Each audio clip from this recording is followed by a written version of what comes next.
Hello' everyone, কি খবৰ আপোনালোকৰ? ভালনে? আমি বাৰু ভালে আছোঁ। আজি এফালে যাব ওলাইছোঁ, আপোনালোকে চাগে গমেই পাইছে। আজি আমি যাব ওলাইছোঁ এইমছলৈকে, গুৱাহাটী এইমছলৈকে। আৰু বহু দিনৰ মূৰত আপোনালোকৰ ওচৰলৈ এটা নতুন ভিডিঅ' লৈ আহিলোঁ। একেবাৰেই সময় নোপোৱা যেনে হৈছে ভিডিঅ' কৰিবলৈ।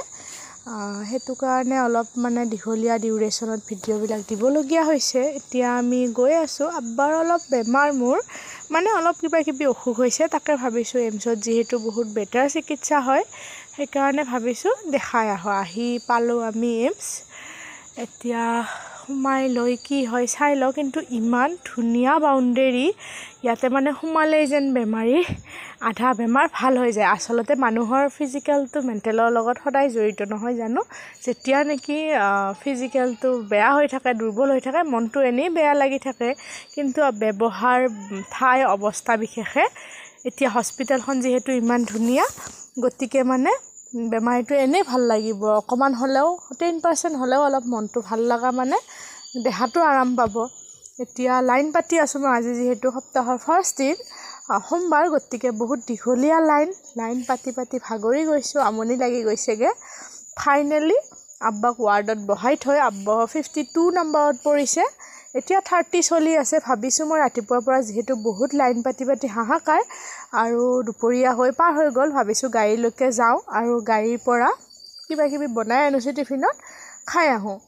এতিয়া ইমান ধুনীয়া বিল্ডিং, ভিউ, ষ্ট্ৰাকচাৰ, ইমান ধুনীয়া সেউজীয়া গাৰ্ডেনিং। সিদ্দিকা একদম পূৰা দৌৰি ফুৰিছে, আৰু হাজবেণ্ড মই আলোচনা কৰিছোঁ যে ইমান ধুনীয়া বনাইছে। আৰু এইটো জানো কি মেচিন মই ভালকৈ নাজানো, কাৰণে বেলেগ এজনী বাইদেউৰ হাতে কৰিলোঁ। আপোনাৰ ডিপাৰ্টমেণ্ট চেঞ্জ কৰিবলগীয়া হ'লে যিসকলে জানে তেওঁলোকে জানেই চাগে। আৰু মই ফাৰ্মাচীত ঔষধৰ কাৰণে লাইন পাতি থাকোঁতে এইখন বৰ্ড দেখিলোঁ। বৰ্ডখন আচলতে ওচৰৰ পৰা মাৰিব নাপালোঁ। এইখনত কেতিয়া স্থাপন হৈছিল, কি আৰম্ভণিৰ পৰা কেনেকৈ বনাইছিল, সেইবিলাকৰ বিষয়ে। আৰু এতিয়া একেবাৰে সাউতকৈ আহি আমি হস্পিটেলৰ পৰা মংগলদৈ সাৰখোৱা পালোঁ আহি। যিসকলে জানে বাৰু তেওঁলোকে জানেই, আৰু যিসকলে নাজানে কৈ দিছোঁ যে আমাৰ গুৱাহাটী মংগলদৈ ৰোডত আছে বহুত ধুনীয়া খাবৰ কাৰণে ৰেষ্টুৰেণ্ট, ৰিজৰ্ট প্লাছ থকা ফেচিলিটিও আছে, আৰু সৰু বাচ্ছাৰ খেলা কিবা কিবি যোগাৰো আছে। আৰু এতিয়া ভাবিছোঁ নিৰামিষেই খাওঁ, কাৰণ যিহেতু আব্বাই নোৱাৰে মাছ মাংস এনেকৈ খাবৰ কাৰণে। বাকী খানা আমাৰ আহি গ'ল, আৰু খাই লৈ একেবাৰে ঘৰ পালোঁ আহি, আৰু ভিডিঅ' বনাবলৈকে নহ'ল। আজিলৈকে বাৰু ইমানেই। আগলৈকে আকৌ লগ পাম নতুন এটা ভিডিঅ' লৈ। Bye bye.